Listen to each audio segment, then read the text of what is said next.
মেয়ের জন্য ছেলে দেখতে এসেছে, সেই ছেলের সাথে মেয়ের মা ভেগে গেছে। শুধু তাই নয়, তার সাথে মায়ের ছিল 3 সন্তান। এ নিয়ে এলাকায় ব্যাপক চাঞ্চল্য, সমাজ মাধ্যমে চলছে সমালোচনার ঝড়। টিকটক থেকে এমন কর্মের শুরু। ঝিনাইদহের শৈলকুপা উপজেলার চর ত্রিবেণী গ্রামে এমন চাঞ্চল্যকর ঘটনা ঘটেছে।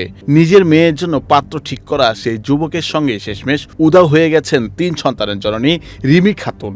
ঘটনাটি ইতিমধ্যে এলাকায় ব্যাপক আলোচনা জন্ম দিয়েছে।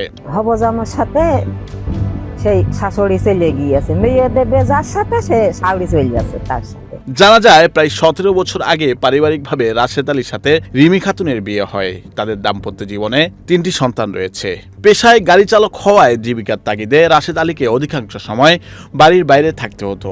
যে অবস্থায় গেছে এটা খুব নিন্দনীয় কাজ ভাই।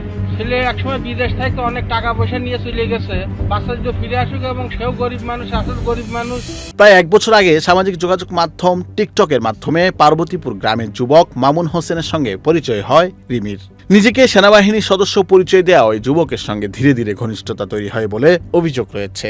পরিবারের দাবি, এক পর্যায়ে নিজের মেয়ের অজান্তেই মামুনকে মেয়ের পাত্র হিসেবে ঠিক করেন রিমি, কিন্তু এতে আপত্তি জানায় মেয়ে। সবশেষ গত 27 এপ্রিল স্বামী বাড়িতে না থাকার সুযোগে 2 ছোট সন্তানকে সঙ্গে নিয়ে ওই যুবকের সঙ্গে পালিয়ে যান রিমি।